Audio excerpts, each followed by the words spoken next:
I just don't know how to repay this bloke. I've made up a brace. The V8's had a brace here in the radiator support, much heavier radiator sort of slung in the middle there. That's not the original part, that's just one I made up. Floors are in. We've just got to grind the welds back. Heated all that. He did a brilliant job, Michael. Some of the plates are in the side there. Just got to clean up the corner. And around the other side, started putting plates in. Down here's a bit daggy. I've cut this out, and it's got sort of rust behind it in here. Now I can make up a plate, and Michael said he'd help me put that in. Well, Michael will put it in and I'll make the plate up. This is the original piece that came out, and it's pretty manky. It's got a plate that's been stuck there before, and they did a pretty crappy job. So I'll just roll up a new bit of 1mm sheet, and we can put that in. That also gives me access to sort of pour 15 and everything in here.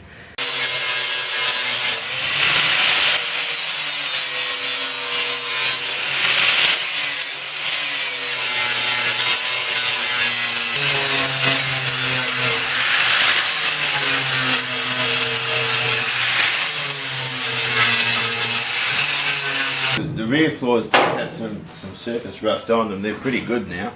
I'm using the pour 15 system. I've got metal ready here, which is an etch basically for the pour 15, and I've got to put that on. It comes with instructions. It's quite an involved process. You have to use at least 2 coats of this stuff. Now you can't let that dry on this skin, because if you do, it'll never ever come off until it naturally wears off. So this stuff dries like the old enamel cookware type coating. It's very tough. But in order for it to work the best it can, I have to use this metal ready and read these instructions that comes with the whole system. Now I've got a tape line. You don't need a tape line. Pour 15 is paintable. You can paint over the top. You can key it later on and paint over the top. I want sort of the floor and everything in here white, except the dash obviously. And I can prepare the surface now for the pour. I'm not going to bother doing under the back seat. It's not really necessary. No moisture got up there. Prior to this, it was just on this floor here, and that one there. The new ones, of course, are in the front. I also do the tunnel as well, but I'll do that at a later time, because we've still got to heat up the floors and sort of knock them up from the bottom to make sure they're all nice and flush, and then put the sealer on. So I've just sprayed the metal ready on, and we have to leave that on for 20 minutes, and it has to be allowed to stay wet. You can't let it dry. And after 20 minutes, we wash it right off completely, and then dry it off with a heat gun. It has to be completely dry before we can hit it with the paint.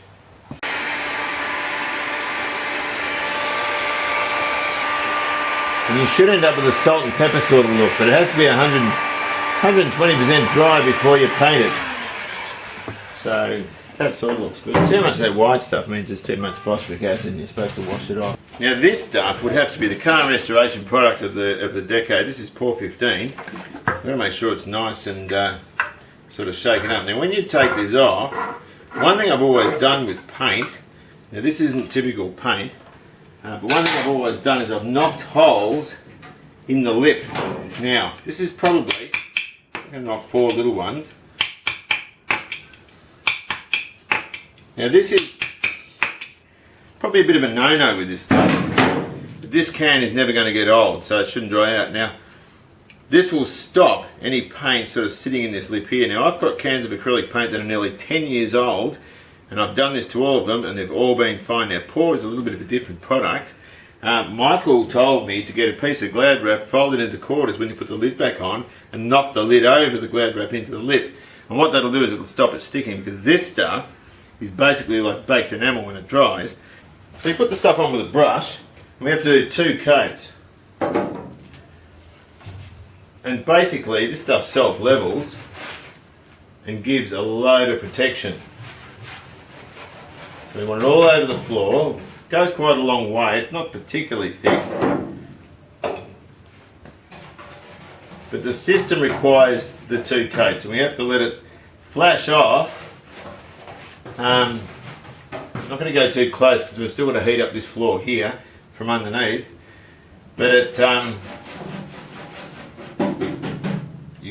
flashes off in between 4 and 5 hours according to the instructions, and then you need to recoat it. Now if you let it sit overnight and it goes off completely, then you're in the position where you have to key it back. You have to sort of give it a bit of a sand to let the top coat adhere properly. So I'm going to do this now, and then later on tonight I'll give it another coat, but we need to give it the protection it needs, and this stuff really will offer that. Now, what I'm going to do when I'm finished with this coat is I'm going to wrap this brush up in a bag and stick it in the fridge so I can use it in a few hours time, and then after that I'll just throw it out. This is just a cheap disposable brush that I got from the local hardware, and that'll be fine to use sort of once for the 2 coats, and then it's pretty much expired after that. I've got a bit on my wrist here. If you get to it quick enough, you can use the Pore 15 solvent. I've got a little bit of it here from another job I did a while ago, and get it off. And that was still wet, so I managed to save that. But when it goes off, nothing's going to shift it. So you're just going to make sure, particularly when you've got cracked, dry hands like me, you just got to make sure you don't get it on. But that's it there, the Pore 15 solvent. So that's the first coat done. I haven't gone too close here because, as I said, we've got to heat up the floors and sort of knock them in, and then I can do the whole floor. I've got to take this sort of cheap black paint they've put on this for transportation and all that sort of stuff. You've got to take all that off so I can pour over the bare metal, and then I'll have it all sort of 2 coats right over the whole floor, key it back, and then I'll paint it in body colour. I've also gone in here, stuck the metal ready in there as well, and also along the back on this lip there was some rust issues along here. Just small amounts of rust that sat in that rubber seal that was there. I cut that out, and then I've made an envelope out of millimetre thick steel, drilled holes all along it, and Michael came and welded it, plug welded it right through that whole seam, so that's strengthened that nicely, and I've coated that as well. I'm not going to bore you too much more with all this patch making business. I've rolled a new panel. These sections, you can get this whole section here for about $165, but I thought, well, I'm not going to do that because I can make my own, and it fits in quite well.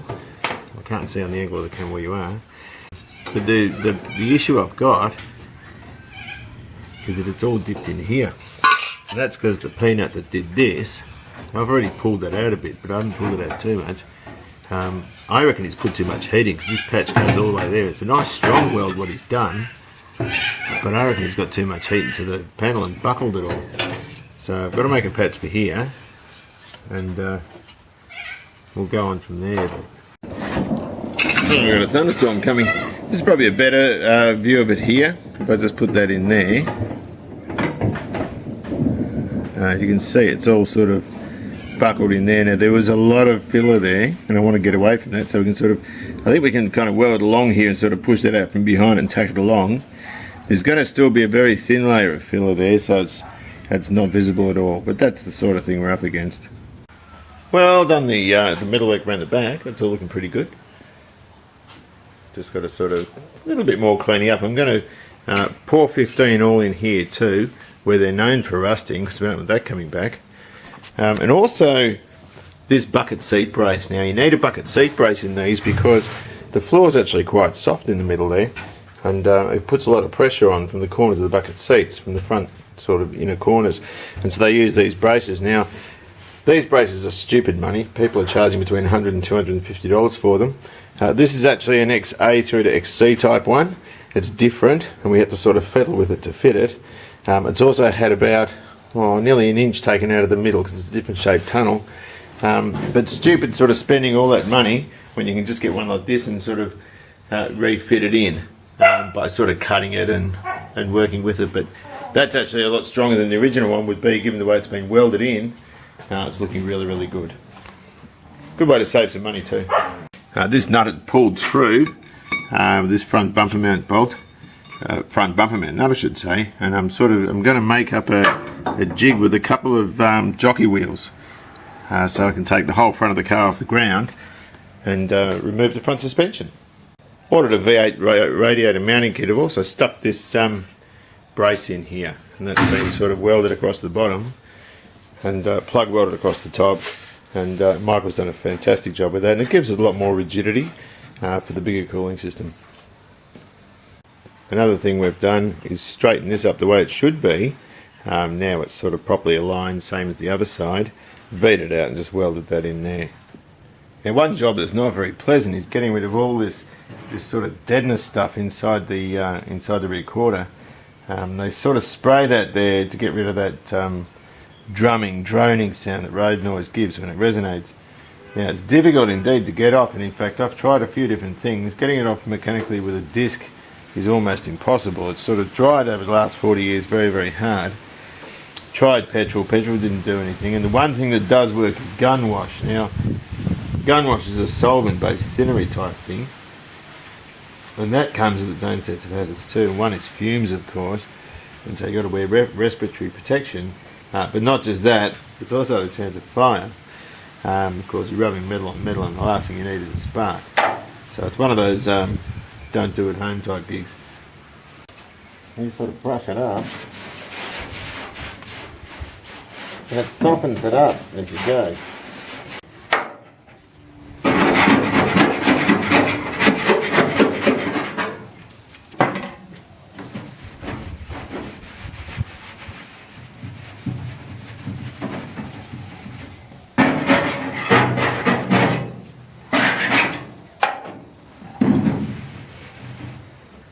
Well, it's a hard gig cleaning all this.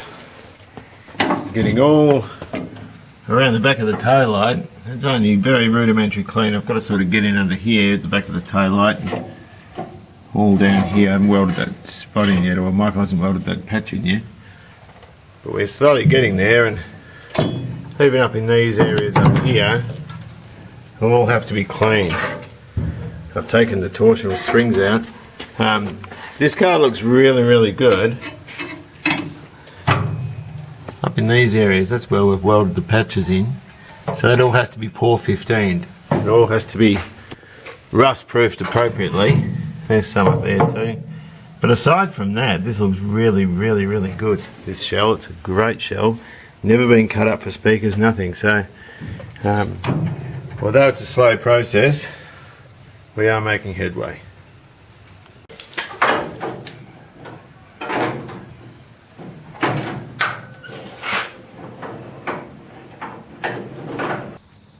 Right, so I've got a lovely little jockey wheel set up on here, holding the front of the car up. The wheels are just off the ground. I'm going to start taking out the front suspension now.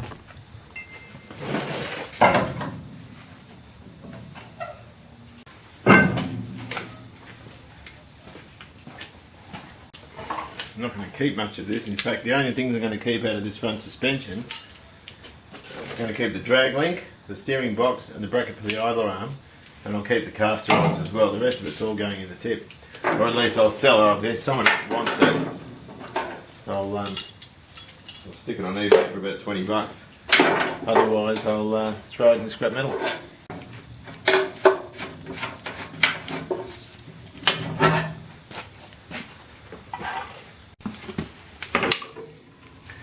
Now we have to ordinarily be quite careful when we do this. Let's try and undo it so you can see what I'm doing. I'm just going to leave this nut on the top of the thread, because if we sort of take the nut off and knock this here with a hammer, you can damage the thread. It doesn't matter with this because we're throwing it out, but it's always good practice just to be careful. There we go. And then we can take that off. And then our tie rod end is all free.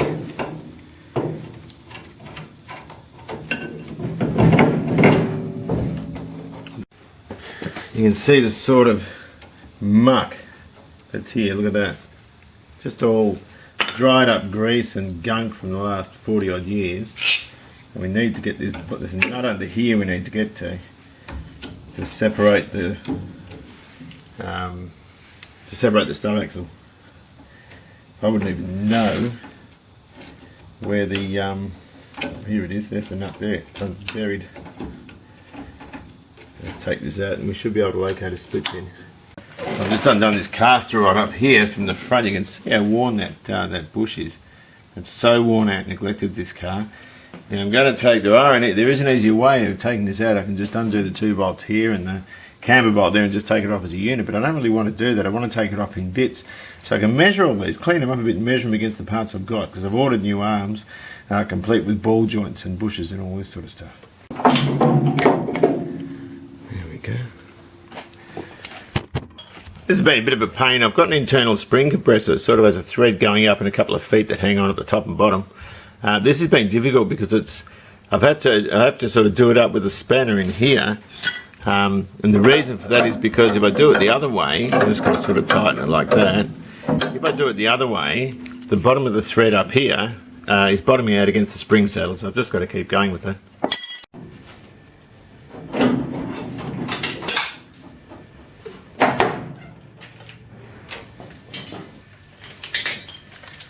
There she is. At least now she's safe. So I might put a new rubber on here. It's looking a little bit perished. Oh, can you see? I might put new rubber on here. It's looking a little bit perished. They're only $12 each. I might change those as well. And I'm going to put in the V8 springs. I'm going to go for King springs. They do a 30mm lowered or standard ride height. I've just got to think about what I want. And if you look in here, those spring saddle rubbers are absolutely shot. I mean, this hasn't been looked after well at all. So that's all gone. So all that's going to get trashed and I'll put new stuff in. What are the odds of this? These are the original shockers, Munro, made under license, Wiley, and it's got the Ford logo and the date, 9th month, September 1969. So someone doing a concourse restoration could probably use those. I'm a little bit reluctant to sell second-hand shockers though. We normally just throw them in the bin.